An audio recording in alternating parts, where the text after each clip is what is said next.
Hello everyone! Hope everyone's having a great day. I'm Angela from Cake Angel. Thank you so much for joining me live today. So we're here for another episode of Sweet Ramblings, and today I'm going to be welcomed by a fellow YouTuber. That's Carly from Adventures in Yum. Just going to wait a few minutes while it lets everyone know that we're live. Hi to everyone that's joining as well. Nice to see you all. So Carly is, like I said, a fellow YouTuber. We're going to have a nice conversation today about making videos, which I know is something that a lot of you have questions about. So I'm going to go ahead and see if she is here yet, see if I can add her to the chat.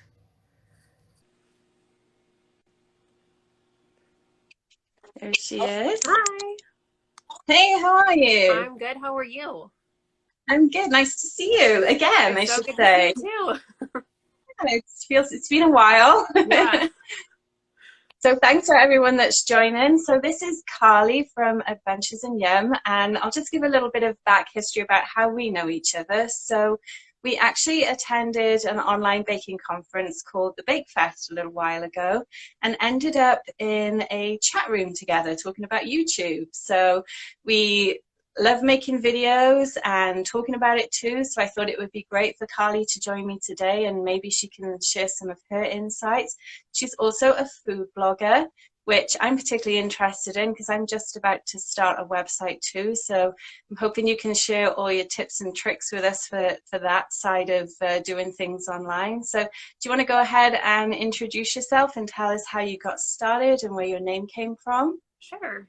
So hi everybody, I'm Carly, and my page is called Adventures in Yum. And the hardest part is actually naming it, just because it's like that's always a challenge. Yeah. So with that, it was kind of like just workshopping names, and I thought I came up with like this really, really good name, and it was like Adventures in, because I had like a curiosity about trying new foods, and I wanted things obviously to be delicious. So I was like, deliciosity. Like I made a new word, and people were like, that's just too confusing. Just don't do that.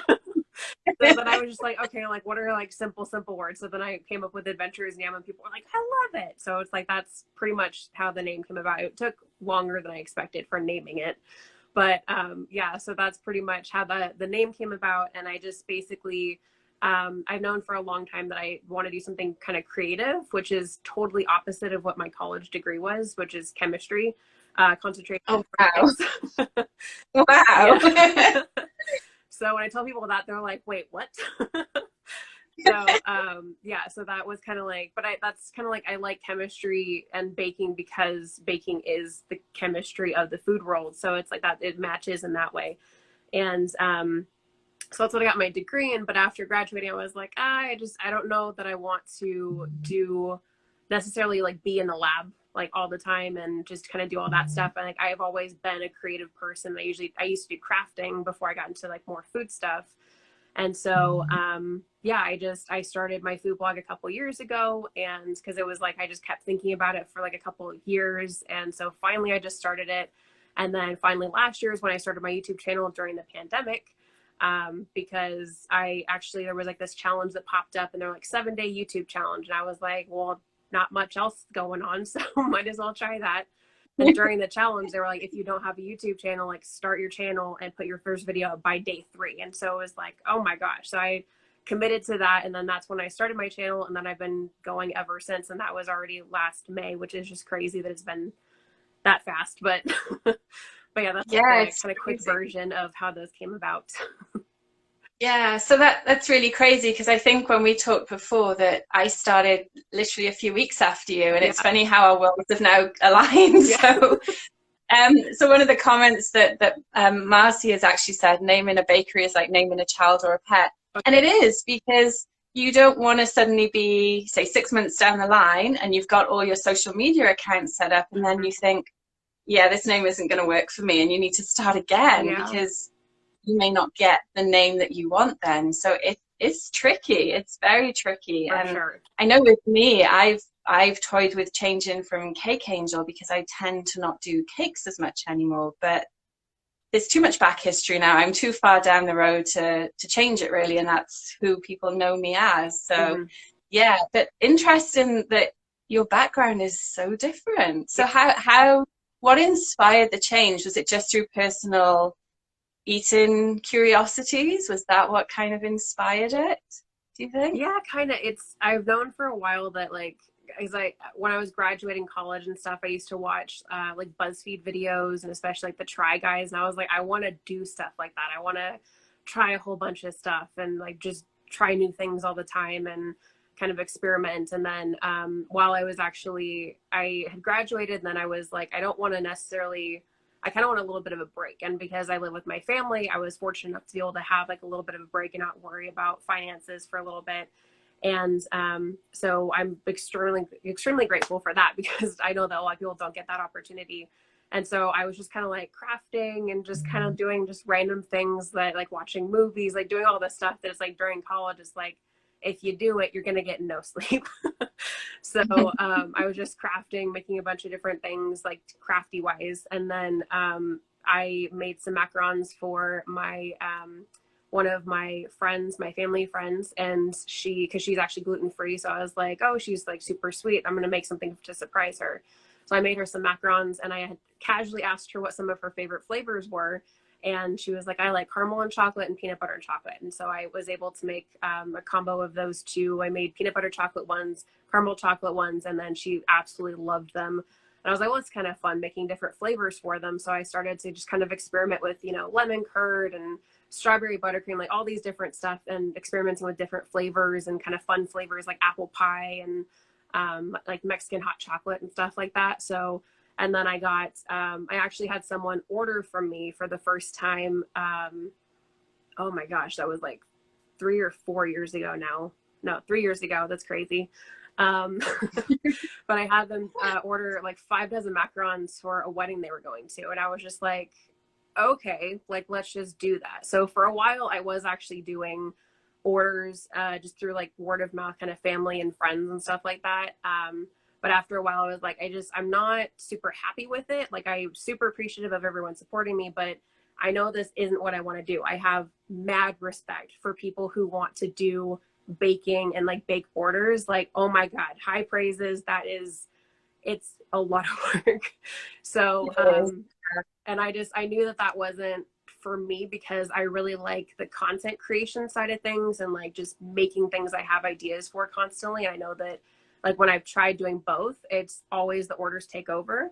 So after a while, I was like, I really need to start the food blog, and I put off the YouTube channel because it's like, it's scary putting yourself on video. So Yeah. I put that off.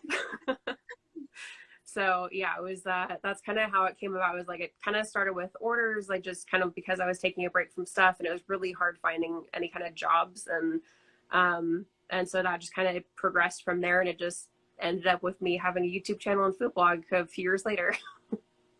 That's awesome. It is true though, like you say, with the differences when you start to take orders, because in some ways you can lose that passion then, because you're doing what other people want instead of what you really want. Exactly.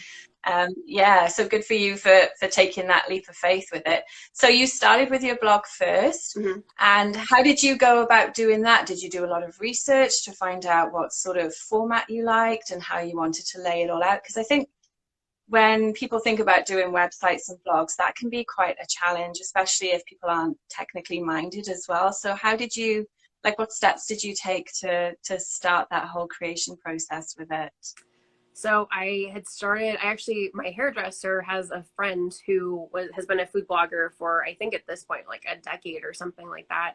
And so she was like kind of connected us. And so I was able to actually we met up at a coffee shop a couple of years ago, I think actually almost a year before I started my food blog. And so I was able to like kind of interview her and ask her some questions about like monetization and how she started hers, how much she works on it, like just all these different questions that I had. And so she sat down with me and was answering all these questions. And her name is Glorious Treats, so you can definitely go check her out. But she helped me out with just kind of some basic information. But then, of course, in the back of my mind, I'm like, this is like still really overwhelming. I'm still like, should I start this? You have to pay money when you start a website too. Like, you have to buy the domain to do that stuff. So it's like, so I pushed it off again. So if you are thinking about doing something, just don't push it off, because that's what I kept doing over and over again. But yeah, so eventually I got it started. And it was definitely, in addition to like talking to her, also looking at what people recommend as like the best website to choose, because some things like Like Wix could be a really easy template, but then you don't get to customize it as much. So that's why I ended up going with WordPress, because that was one of the highest recommended. And there is definitely a learning curve. I probably had bought my stuff at least like a month in advance before actually launching the website, because I had to do all the formatting and at least putting a couple things on there so that it wasn't just blank when someone went to it for the first time. So yeah, it was definitely, it was a lot of learning, but I'm really happy that I have it, because some people that put their stuff on only social media, there's a lot of people that recommend not doing that, because, you know, just if a social media, one of your accounts were to go down, you could lose all of that. So I was like, I'm really happy that I did kind of start with that, so that I already have the work put in for that. And then I just kind of keep adding to it as I go. So do you find, because you're in a few different places now, that your audience follows you wherever you are, or do you find you have different audiences on different platforms? It's a good question. I've actually, at the moment, I found that I have different audiences on different platforms. And it's kind of like, I'm trying to let people know, like, you know, I am on this social media, go check me out there too, just to kind of connect everything. But it is really divided at the moment. It's kind of like, there's the people that stick with YouTube, and there's people that stick with Instagram. And so it is very interesting seeing like the different audiences and kind of the different things that they want in a way. Cause like hot chocolate bombs, when I posted about them on my Instagram, they did okay. They were like, people were like, oh, this is cool. But then on YouTube, that's where people are like, oh my gosh, this is amazing. I love it. So it's very, very different experiences for sure. It is, and I find the same too. And I think it's tricky because you have different audiences in different places, and like you say, YouTube is where people go because they want to watch things. Instagram is more that connection. A blog or a website is more informational. Yeah. So you do have to, and that's something I've learned over the past year too, is tailoring what you do on each platform, because there are some similarities and some people will follow you across all of them, but a bigger percentage won't. Yeah. So yeah, it's always, and I think that's where a lot of people get overwhelmed, because they feel, well, if I'm creating something, why can't I just post it everywhere? And you can, but you might have to post it differently. That's the thing. Yeah. So I know for me with YouTube, quite often I'll have the full length tutorials on there, and then Instagram will be a reel, because reels are more popular on Instagram. Facebook might be a link to the YouTube video, but a post about it. So it's definitely something to consider. So of the platforms that you're on, you've mentioned your hot chocolate bomb video. So that one went quite viral. I think you've mentioned that when I spoke to you before. What was the response like from that? So the hot chocolate bomb craze, for those that aren't aware of it, and I'm sure most people are aware of it now, it really took off from nothing last year, didn't it? Where everyone was making the balls of chocolate stuffed with cocoa powder and sprinkles and whatnot, and you pour your hot milk on them and they explode, and people think it's brilliant. It's such a simple concept, but they took the world by storm. So is that something that you experimented with and you just posted it, or did you realize when you posted that this was the new trend? I kind of had a feeling. I was like, I feel like this is kind of a trend. I didn't realize how much it could explode one video, because that's like way far. Like it's definitely the highest video that I have for the views by far, compared to anything else on my channel. And it's because I just did a full tutorial, like here's how you make a basic one, and then here's a few different flavor ideas. So that's kind of like the idea that I had behind it, is just doing like a full, I thought I was going to make one video. And then because people really loved it, I ended up making a couple other ones, one for like Valentine's Day, a second one for the holidays, and also for Easter. And then I'm thinking about like a Halloween one coming up, because I love Halloween through Christmas is like my favorite time of year. So I have to make something for Halloween. Yeah. But yeah, it was just kind of like, I had no idea how well it would do. And it was kind of like, because my channel was like, I had less than 100 subscribers at that point when I posted that video. And it was kind of slow going. I was like, oh yeah, it's like, it has a few more views than usual. And then in less than a week, like I think I posted on Friday, and then like by Thursday, it was like starting to go up. And I was like, oh, this is cool. Like it's actually something that people are watching. And then all of a sudden it just took off. And so like the full month of December, I was just like, oh my gosh, the entire month, because it kept going and going and going and going. And it was awesome to feel like, to have that, especially the feedback from people saying that they really loved the tutorial aspect of it. They like thought it was really great, and just giving me really, really awesome feedback, because before that it's like, you know, if when you're a smaller channel, it's harder to get people to comment on your video. And so finally getting comments, it was like, oh my God, this is amazing.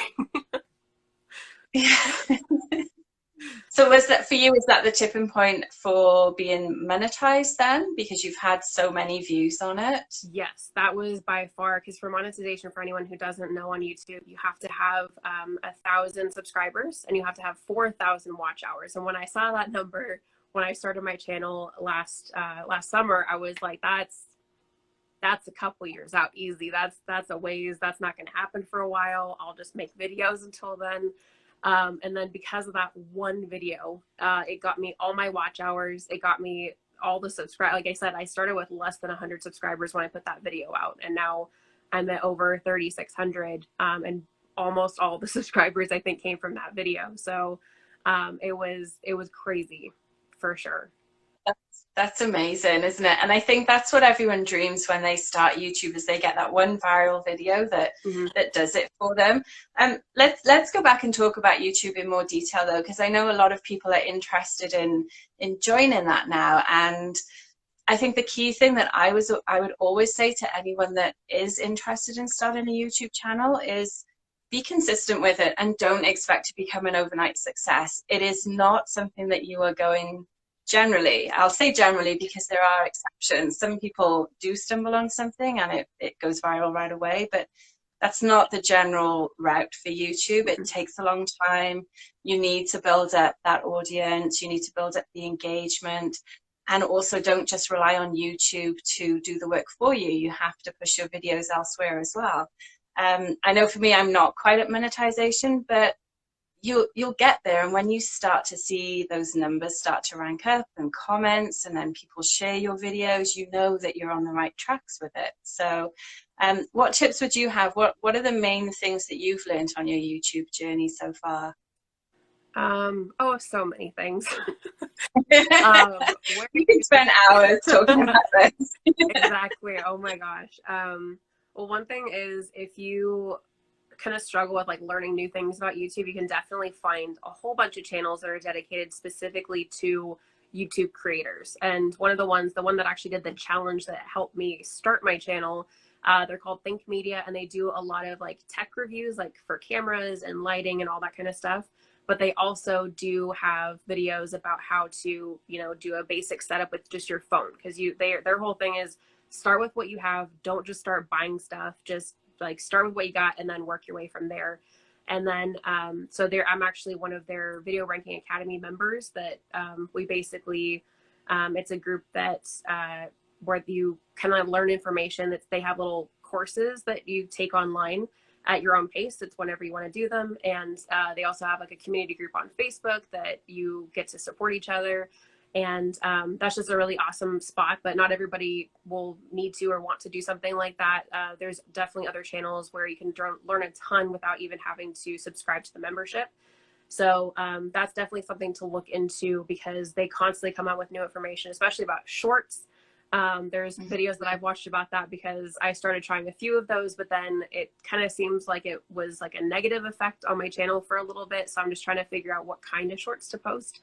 And there's people who comment all that kind of stuff, letting you know what kind of things that you should be posting for shorts and how best to do those. So definitely look at that kind of stuff. And like you said, Angela, like be consistent. Don't just drop off. Like that's something I've had trouble with lately, is like the I don't know if it's kind of like it's not a lack of motivation, but it's like when your numbers go down, because like around the holidays, it was like, yay, everything's going really well on my channel. But then when that dropped off, then it's kind of like you have to keep that motivation and that drive going when the numbers aren't necessarily reflecting it anymore. And that's probably the hardest part, just like mentally be like, you got to keep locking it in, keep doing stuff, keep pumping it out. If you can do one video a week, that's awesome. If it's only once a month and it's just really a lot of work that you put into your video, whatever you can be consistent on, doing like a video a day, there's very few people that can do that, because you're going to burn out. So definitely figure out what works for you. And like you were saying, Angela, with the viral video, don't rely on that at all, because not only because it's rarely happens, but also because a lot of people that actually do get a viral video, especially at the beginning of their YouTube journey, haven't built up that experience of making a whole bunch of videos, editing a bunch of videos, getting that whole rhythm down to where they're experienced enough to know where to go after that viral video. And so some people actually burn out, or they get overwhelmed or something like that. So it's definitely a marathon, not a sprint, for sure. Absolutely, yes. And that was the key thing that when I was doing research before I started my channel, that was the main phrase that stuck out to me. It's a marathon, not a sprint. Mm-hmm. Don't expect overnight success. And consistency is key. It absolutely is. So, and whilst it's easy to get hung up on the numbers, and I'm sure we're all looking at our monetization to see how close we are, or once we get it as well, but you almost shouldn't focus too much on the numbers, because if this is what you want to do, keep doing it. And as you see, things will start to improve. Mm-hmm. You'll start to get responses from your audience as well, and then you'll figure out what works for you. And yes, you have to work out what your audience watches, but if you're not enjoying it, then there's really no point doing it either. It isn't for everyone, because it is a lot of work. So Yeah. in terms of your editing, do you have a rough idea of how long you spend when you do a video to edit, and like the whole process? That's a good question. It's a tricky question, I know. I think, oh my gosh, it's because I do a range of how long my videos are. I don't kind of keep a consistent time. It just kind of depends on, I was doing longer videos for a while, like multi-part videos, but then those would take forever. So I'm trying to do more simplistic, just very basic short videos right now. So I think maybe my recent video, I spent maybe a couple hours editing everything together.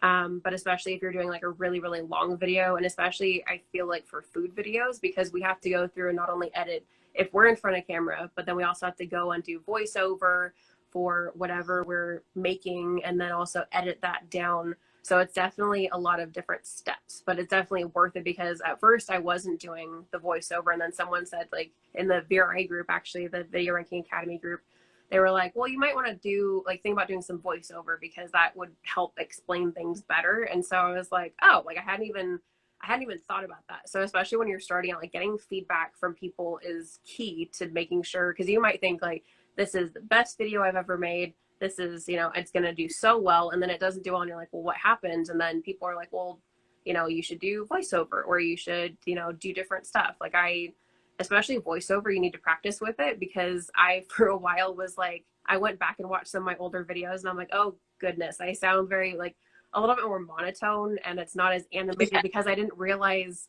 like you have to be animated while you do those voiceovers. And so it's like everything is a learning. So it's like videos that I did last summer, I was like, these are amazing, these are going to do so well. And then I go back and watch them, I'm like, wow, I had some stuff to work on there. It's true. And I look back at my first few videos, and they were not good. But I've left them on there because I think it's really important for people to see your journey as well. Mm-hmm. And it's like with anything with Instagram, a lot of people talk about how their feed transitions over time, and you get a style that develops. Mm-hmm. And it's the same with videos. You figure out what works for the position of your camera, the angles, the lighting, everything. I mean, my very first video, I didn't know how to put a video together, so I had to teach myself how to edit a video. Mm-hmm. I knew nothing about changing the color balance to adjust for the lighting, because the lighting in my house, mostly where I film, is not great, so I have to do post-processing on it. I didn't do a voiceover, I just talked as I was recording, so it's a learning curve. But I always say now, I think I actually enjoy the editing side more than the filming.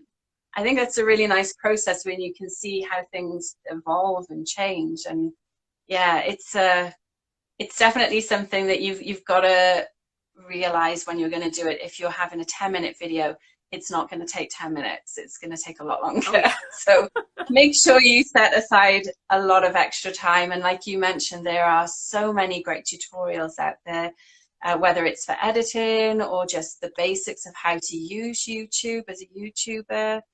But yeah, I don't know. It's a journey, I Yeah. would say, but a very good one. And if you're invested in it with your time, then eventually the financial reward will come from it. So Hmm. yeah, that's great. And then with your blog, do you share your videos on there as well, or do you do things slightly differently on the blog? Do you break the recipes down? Yeah, How do that's you do where I it? put the written recipe I'll have in my blog post. And some people, when they do food blog posts, that's like they tell a story for it. But for me, I'm always like, I want the recipe. Like I'm not Mhm. gonna read through an entire story of how you thought about that. And it's like I totally Yeah. respect people that do that, but at the same time, it's like that's not me. That's not my style. So if I maybe my introduction will say something like it reminds me of something from my childhood, but I'll kind of go into that and then just pretty much jump right into the recipe. And then I always, especially if I have a video for the recipe that I'm doing on there, I'll link that to the YouTube video so that it connects it. And then I'll always put that link into my YouTube video description to make sure that it kind of is there on both sides so people can go and jump to whichever one they prefer. So That makes sense. Yeah. So Kimberly's jumped on. She's asking a question. What do we use to edit? So for me, I started off with DaVinci Resolve. I think it was just one that I stumbled upon through some YouTube tutorials, and I use the free version for that. And there are some phenomenal tutorials out there. What do you use for yours, Carly? I currently use Adobe Rush, and because it's the simpler version of Premiere, because I tried to use Premiere Mm. once or twice and it's like it's super duper complex, so I'm trying to learn that, and until then I'm just using Rush, which is like the super simplified version of that. And yeah, that's that's currently what I have going on. And I think with the video editing, again, you can make the videos as straightforward or as fancy as you want Hmm. with making transitions and having text flying in and zooming out.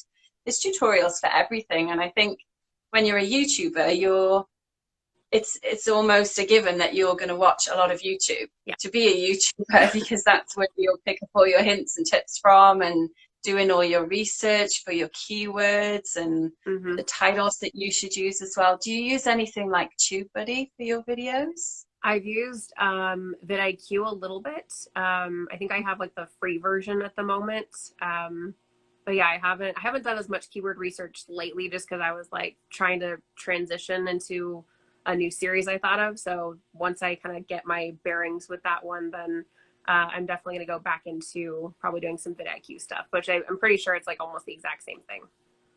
I think so, yeah. So essentially what these are is they can help you with your SEO or your search engine optimization, which if you think of YouTube as a search engine, then you want to optimize your videos so that they will come up higher in the search and that they can be ranked as well. Hmm. And I think, again, going back to my early videos, I literally just uploaded it and let it run. Now I've started to go back and change all of the back end of things that you can do in YouTube. But Hmm. again, it's a learning curve. It's those little tweaks that you pick up as you go along that can help your account grow as well. So Kimberly is asking, can you spell the other one? Not Adobe, but DaVinci. Yes. So it's DaVinci and then Resolve. So I'll actually make a note of it in the description for this video as well. So if anyone wants to check out DaVinci, I've actually got some tutorials on my channel as well that I've made just to help people make really basic videos in it. And I'll share that once we're finished here as well. And then for SEO, Kimberly's asking, can you write in what you use for SEO? Yeah, let me see. There we go. Yeah, it's vidIQ. And they also do have a channel on YouTube as well where they help their creators learn about different aspects of YouTube as well. So that's just another channel on top of it that's Yeah. really great one. Also, Channel Makers is a really, really good one as well that has a lot of awesome advice. So, Yes, yeah, and they're all there. They're all tools that you can use. So essentially, when you put a video on YouTube, if you don't do anything on the back end of it, it's kind of like the Instagram algorithm. It's less likely to push your video out there if you're not tweaking it to sort of fit their algorithm. Mm-hmm. So it's things like adding tags, repeating your title in your description, and then having a similar tag at the bottom as well. Put in cards on your video to promote other videos that you have. Mm-hmm. And then another one I always make sure I use is the end screen feature, where you can promote your playlist, you can promote other videos, and you have your subscribe button popping up as well. So it's all little things that you're kind of pushing in front of your audience to make them think, oh, okay, this person has extra videos. Mm-hmm. I should go check it out. Plus, then you'll get the audio cues from the YouTuber that you'll probably often hear us say, don't forget to like and subscribe, hit the like button, click the bell, all those things. Oh, yeah. So, and the reason we do that is because we want you to make sure you get the updates so that you can stay in touch with our channel as well. So they're all there to just help keep the audience sort of hooked on the content that you're making. Mm-hmm. So let's do a couple of quick fire questions. I do these every week, and I've got some different ones for you because you're not so much of a baker, but a little bit more of an all-rounded foodie. So let's do the first one. So appetizer or dessert? Oh my gosh. Oh my gosh. You picked like the two categories that I would be like, because I love appetizers. I love little bites of things. Oh my gosh. Okay, in terms of making, it's desserts, but in terms of eating, it's actually appetizers. Oh, wow. Yeah. That's interesting. That's interesting. And why? Is that just you prefer to make the one over the other, or you find it easier? Yeah, I just feel like, because I know with savory, it's like you can adjust on the way, like as you do things, you're able to like fix things, whereas baking, it's like that's your shot. You put it in the oven, let's see how it turns out, which is kind of what I love about it, because it's like that, just like with chemistry, it's like once your reaction is done, did you do it right or not? And so it's like, I don't know, I've just always liked that more. Like my mom, she bakes cookies all the time. She bakes a whole bunch of different stuff, but especially like cookies around the holidays is what got me into being interested. And then, like I said, a few years ago when I just kind of started experimenting myself with stuff, that's why I love baking. And then in terms of like eating stuff, I think because desserts come more easily to me, which is, I think that's why I like, trying more savory stuff to kind of learn more about different flavors and different things, and just all that different kind of stuff. Yeah.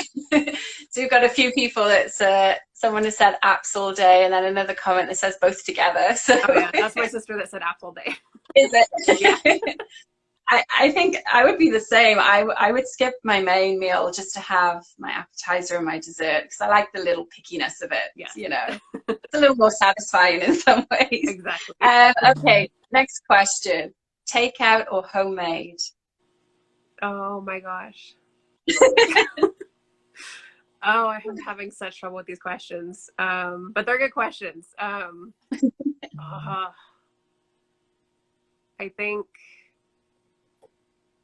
between takeout and homemade, I'd go homemade, because I definitely prefer in a restaurant experience compared to the takeout version, because it's never the same. Even if you go to the same place all the time, it's definitely not as good of an experience from what I can always tell.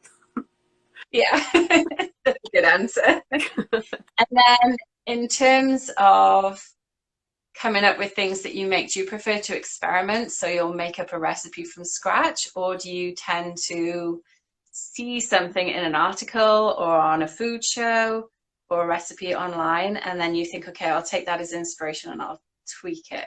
What do you prefer? I like that question. Let's see. So I typically, especially like developing recipes, I'll go and look up different recipes and I'll kind of make notes about them. And then I'll say, I like what this person did with this part of it, but then I like that someone else did something different here. So then I kind of like combine things in a way, and that's kind of how I develop my recipes, is just kind of combining different things that I see in recipes, and then kind of developing my own from there. And yeah, it's always fun with that. but yeah, I think And then in terms of like cake decorating though, I definitely, a lot of, when I watch people on Instagram, especially, because there's like, you know, Sherry Wilson, the Flower Girl Bake Shop, just all these different people that have so many really cool things that they create. And then it's like, oh, I have an idea just by seeing something that they make. So it's kind of a mixture of things. And just randomly, if I am told like a topic, like dessert challenges is actually a really cool page that just started a couple months ago. And every month they do a new challenge. And this month's challenge is tropical fruit. So I'm making mine this week. And just by giving me a topic, I always just have ideas flowing in. So that's, yeah, it helps me focus a little bit more if I'm given a topic. Yeah. Yeah, it's hard to nail down ideas otherwise, I think. And I'm kind of the same. I'll have a loose idea of, okay, this is roughly what I want to make. Mm-hmm. The end result may be completely different, but yeah, I like the experimenting. I'm a huge fan of reading baking books in particular, and getting inspiration from recipes, but then I like to take the elements Mm-hmm. and make something myself out of it. And I like you too, I like the science of it. I think finding out why something doesn't work, and it's almost like in some ways you want it not to work because you want to figure out why. And I think once you start to understand the science behind it, it's baking is so much easier then. Mm-hmm. I think it's rather than just taking a recipe and then it doesn't work, because a recipe that works for one person wouldn't necessarily work for somebody else. But if you understand the science behind the recipe, you've got a better chance of things working. Mm-hmm. So, and what's your most favorite thing to eat? Oh, all right. So there's a couple of things I really like. Pasta is, you know, one of my, it's like guilty pleasure food. Definitely pasta. And then also, like American style barbecue is always really, really good. And then in terms of desserts, I would say, it's, I love making over the top like cakes and different things, like doing stuff like that. But then when it comes to actually eating stuff, I like, you know, just like simple like cookies, or especially brownies, and then ice cream are like my top three, like just simple, straightforward desserts that are just always good no matter what, like what you put into it.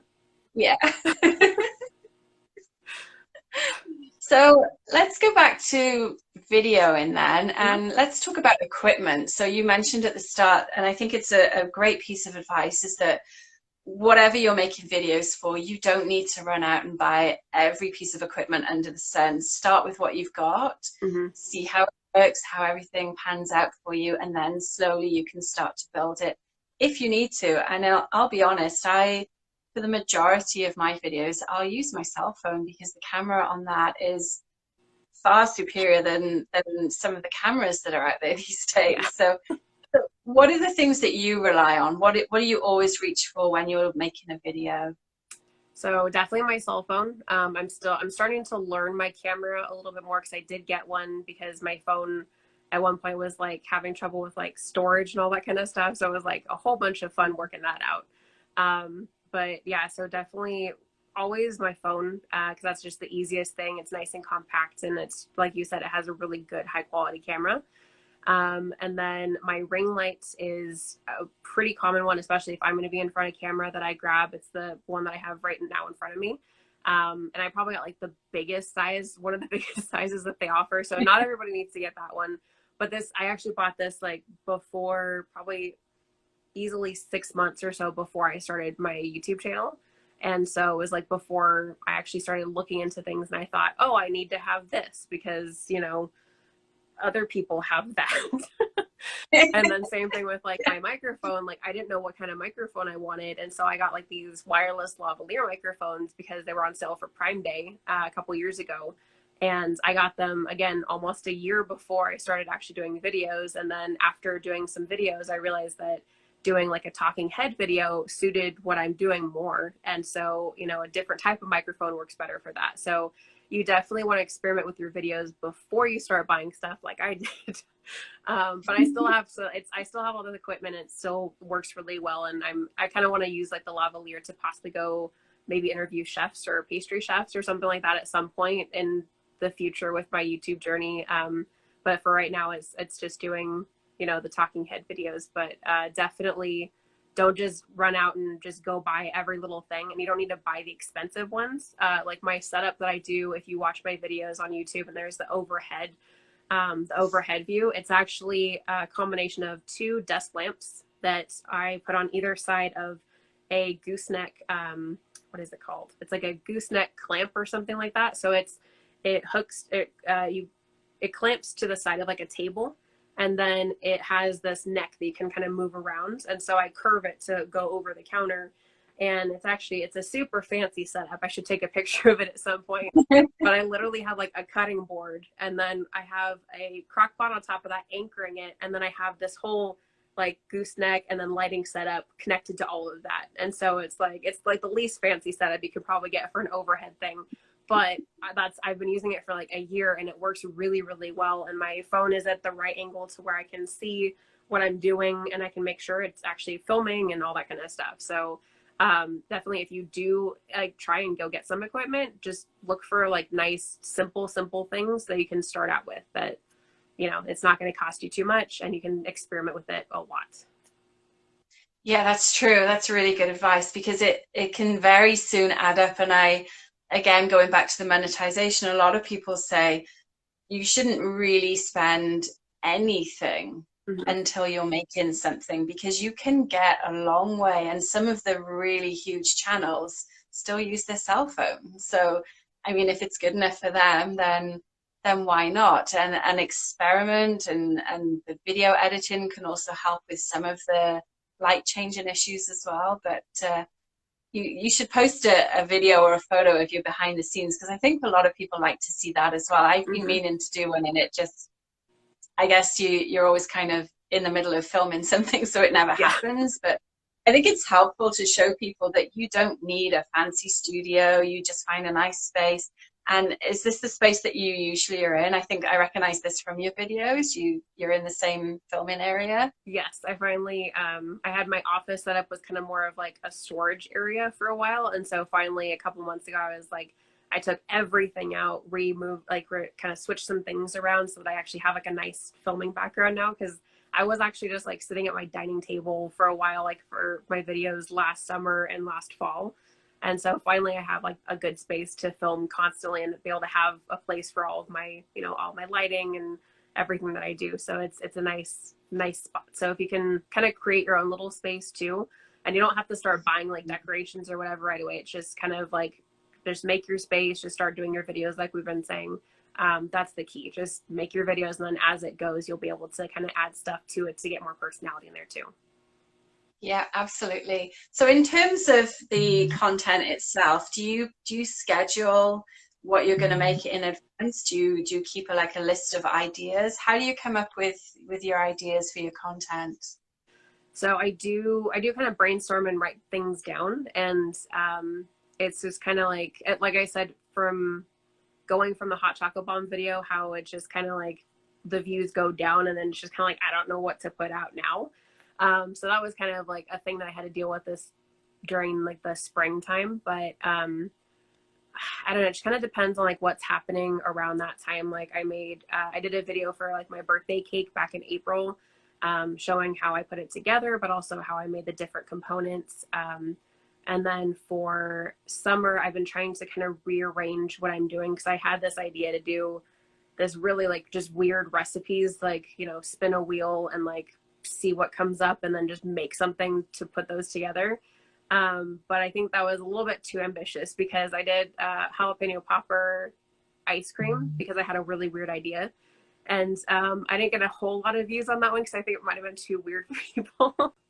So I've gone back to like more of my basics. So last week I just started doing, I've been kind of brainstorming like basic things that I could put on my channel to just kind of help people that are just starting out. Because like the hot chocolate bombs, people loved like just the simple tutorial. It was straightforward. It was for beginners. And so I've kind of gone back to wanting to do some of that stuff more right now.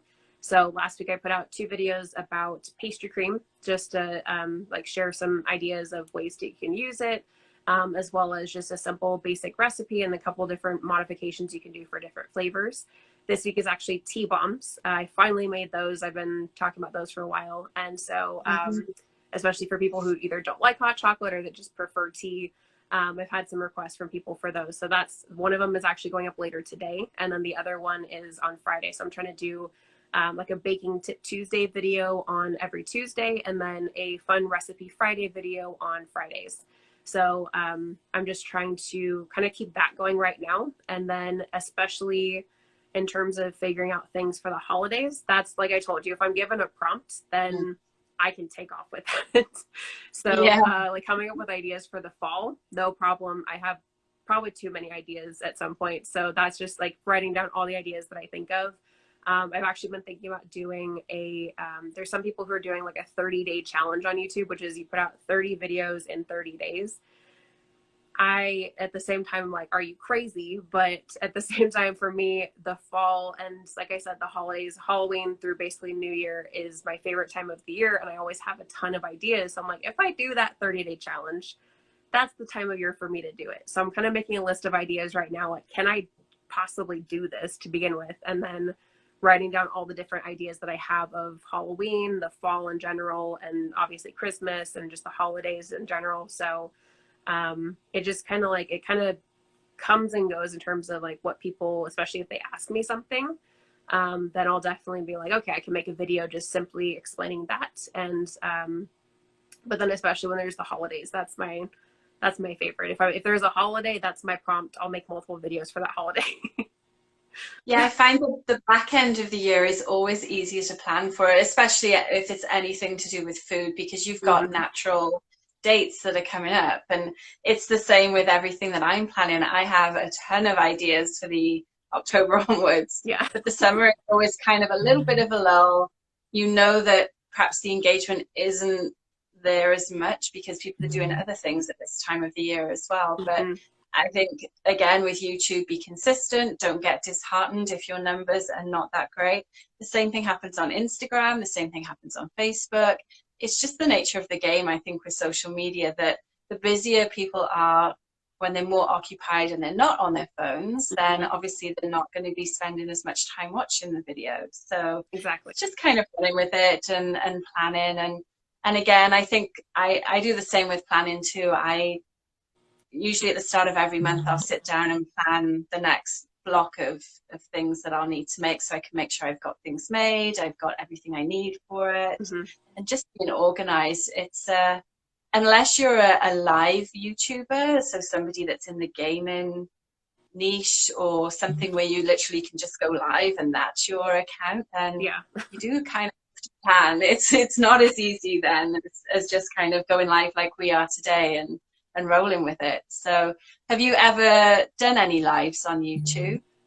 YouTube, I have not. I have done lives on Instagram before, like last summer, and I've done some Zoom kind of live stuff as well with unique programs. I've done like a couple live cooking demos with them. But YouTube, I haven't done that one yet, just because I'm like, trying to figure out what I should do for my lives. Because with YouTube, it's kind of like you want to plan out, with shorts, not everything is going to work on shorts. So you kind of have to plan that out. And then with your videos, you have to plan out what kind of things you think not only are you passionate about so that you don't lose your passion, but also what would people get value out of and that they would want to come back for. And then I feel like lives, that's why I haven't done lives yet, because it's also in that same thing of you want to make sure that your live is worth people tuning into so that they'll want to tune back in again. So it's like, I'm always in my head about that. And I'm always like, oh, what people aren't going to want to come back. And so I'm always, kind of nervous about that. But I have done a few lives on Instagram, just kind of chatting about whatever, or making like a milkshake or something, like something really simple. But yeah, I haven't bridged that gap just yet. No, I think it's more tricky when it's food related too, because there's usually sort of time spans as well, and you can't speed things up if it's live. Yeah. So I've often thought about, okay, let's do a live of showing someone how to bake and decorate a cake, but then the cake takes 50 minutes to bake. So I don't think you want to listen to me rambling for 50 minutes while we wait for the cake to bake. So it's tricky, but I find pre-recorded is better, because then you can give a more professional finish to your video as well. You can do your voiceovers, and I just find it's easier. And I like to edit my videos in the night as well when it's quiet in the house Yes. so that I'm not dealing with kid noises and people running back and forth. So I find that do you have certain times that you prefer to edit, or do you just kind of do it as and when you need to? I've been trying to get better about, because I used to have a way more sporadic schedule of, like, you know, staying up super late and then just getting up later as well. And so I'm trying to get better about actually forcing myself into a schedule where I can actually, you know, get things done.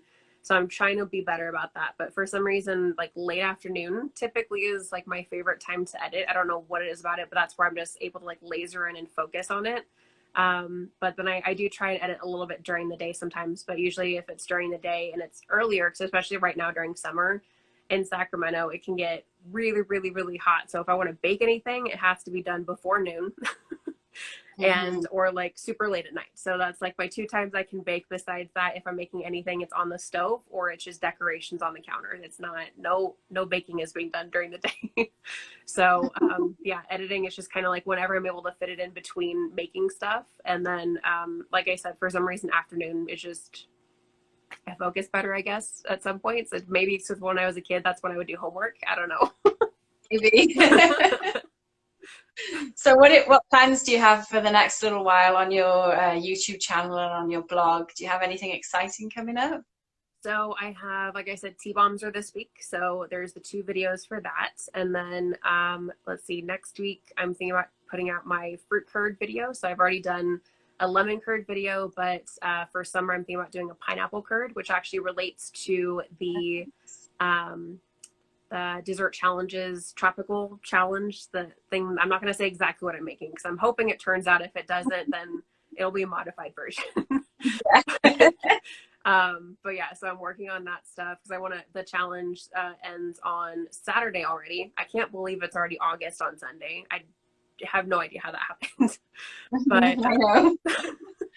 but yeah, so that kind of stuff. And then like I said, the holidays are my favorite time. So that's definitely when I try to get out more stuff. So I'm going to be trying to work on current stuff as well as starting to get stuff made for that. If I do end up doing that 30-day challenge, especially, like I'm trying to do where I can get all of that stuff made ahead of time. So I'm not like going, you know, absolutely insane trying to get everything done.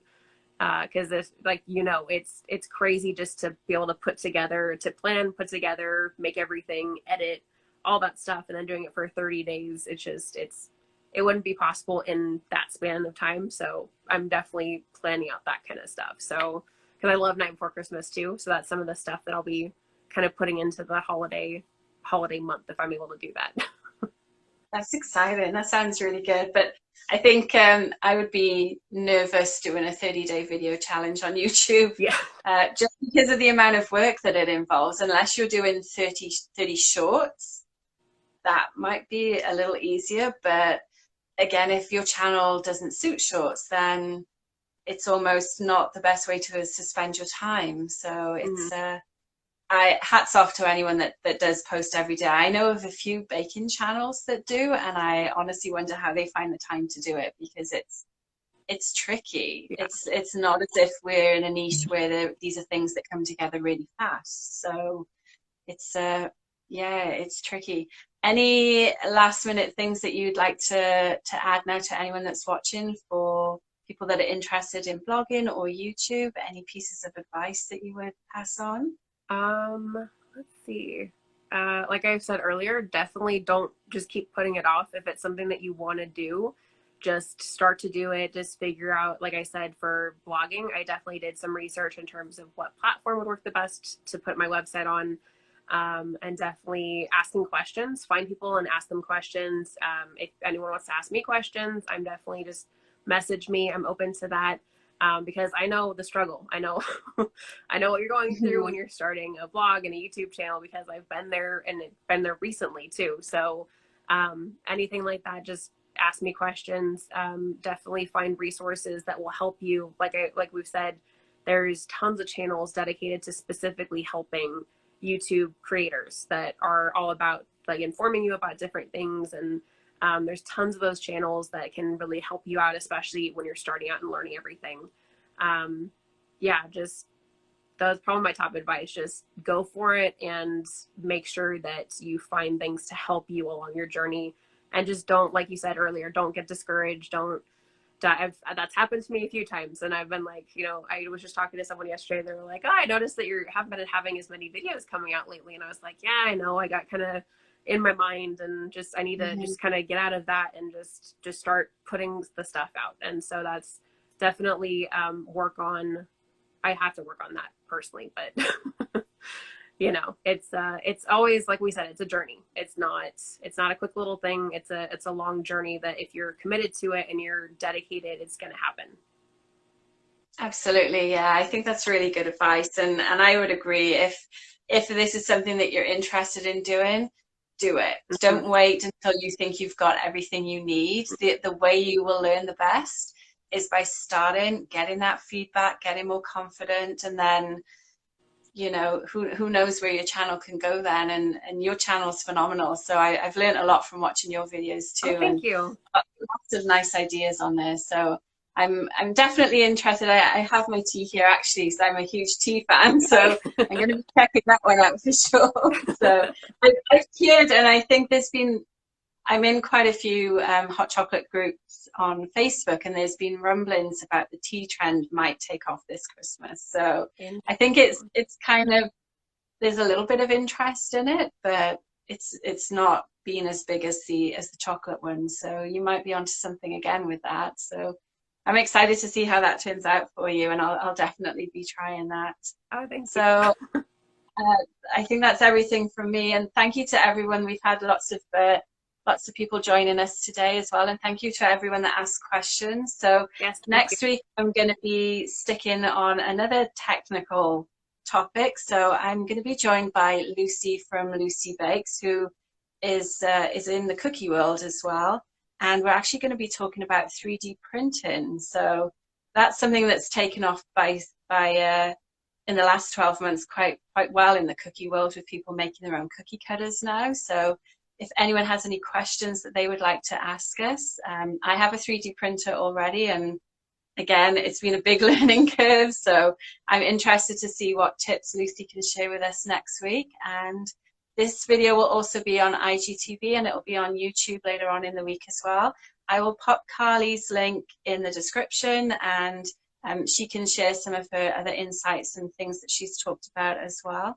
And that's it from me. So thank you everyone for watching. Thanks again, Carly, for joining me. Thank you so much for great. having me. It's always nice to talk to a fellow YouTuber, and I think we could probably have talked for hours. So, oh yeah. And thanks again to everyone that's joined us. And that's it. So we'll see you next week. Take care, everyone. Bye, everybody. Bye. Thank you.